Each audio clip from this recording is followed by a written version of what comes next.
আমরা ঠিক এই কোণায় আমরা একটি প্যানেল দেখতে পাচ্ছি।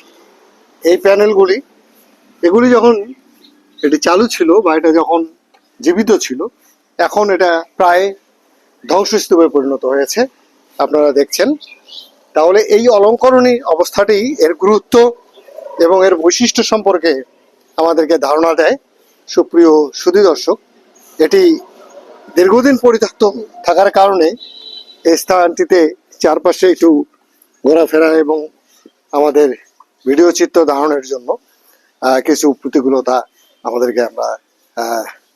আমাদেরকে মুখোমুখি হতে হচ্ছে। এখানে আমরা প্যানেল দেখছি। এই প্যানেলগুলি আপনারা দেখছেন, এই প্যানেলগুলি অল্প গভীর এবং এগুলি ঠিক সৌন্দর্য বর্ধন করার জন্যই এখানে যারা স্থাপত্য কর্মী ছিলেন তারা এগুলি নির্মাণ করেছেন। এবং বলে রাখা ভালো যে এই স্থাপত্যগুলির একটি কর্তৃপক্ষ ছিল এবং উচ্চ পর্যায়ের বা বিশিষ্ট লোক যারা ছিলেন তারা কিন্তু এগুলি একটি আগেই নকশা করে নিতেন, একটি পরিকল্পনা থাকতো এবং এই পরিকল্পনা অনুযায়ী পরবর্তী সময়ের তারা অর্থ বরাদ্দ দিতেন এবং এই ধরনের নান্দনিক স্থাপত্য নির্মাণ করা হতো। এখানে আপনারা দেখছেন দোচালার যে কার্নিশ বা সম্প্রসারিত যে ছাদ, সেই ছাদের এখানে কাঠামো কিন্তু দৃশ্যমান হচ্ছে। এটিকে দোচালা এটা ভাবতে আমাদের বা এর কাঠামোটা আমাদেরকে বুঝতে সহায়তা করছে। আপনারা দেখেছেন যে এখানে দেখছেন আপনারা যে দোচালা যে কুটির গ্রাম বাংলার, সেই কুটিরের কথা আমি এর আগেই বলেছি। গ্রাম বাংলায় যে খড়ের ছাউনি দোচালা এবং টিনের যে দোচালা রয়েছে সেগুলি কিন্তু এখনো সেগুলি টিকে রয়েছে বা সেগুলি কিন্তু এখনো প্রচলিত কাঠামো, সেগুলি কিন্তু মানুষ ব্যবহার করে। তবে এখানকার চুন সুরকির এবং যে কঠিন উপাদানে তৈরি যে আমাদের ছাদ, সেটি কিন্তু অনেক বাঁকা। আপনারা দেখছেন যে ধনুকের মতো, এই ধনুকের মতো এটি অনেক বাঁকা। এগুলি হচ্ছে সেই সময়ের নির্মাণকালীন যে ধারা ছিল স্থাপত্যের, সেই ধারার যে দক্ষতা ছিল, যে কারিগর শিল্পী, এগুলি কিন্তু তখন একটি বেশ উচ্চ পর্যায়ে পৌঁছে গিয়েছিল।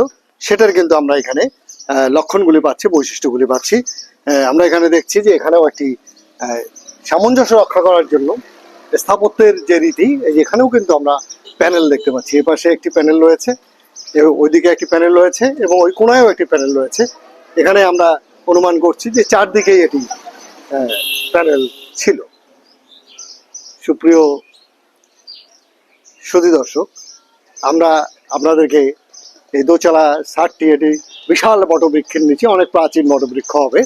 এটির অনুমান করাই যায় যে এটি 150 বা 200 বছরের বট গাছ এবং এই বট গাছের যে শিকড়গুলি রয়েছে, এর যে সম্প্রসারিত যে শাখা প্রশাখাগুলি যে রয়েছে, সেগুলি কিন্তু এই ভবনটিকে অনেকটাই প্রাকৃতিক নিরাপত্তা দিয়েছে। ফলে এটি কিন্তু পুরোপুরি ভেঙে এই যে ইট হরণ করা, এর উপকরণ হরণ করা, বিশেষ করে ইট যেগুলি রয়েছে, এখনো যে কাঠামোটি রয়েছে সেটি কিন্তু এখন পর্যন্ত অস্তিত্ব রয়েছে।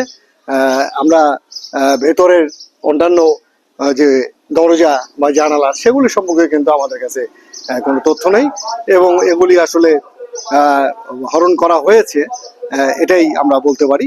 যার ফলে এটি যেহেতু ব্যবহৃত হয় না এবং এটা প্রত্নতত্ত্ব অধিদপ্তরের এখানে কোনো নোটিশ বোর্ডও নেই, ফলে আমরা কোনো বিজ্ঞপ্তি তাদের নেই।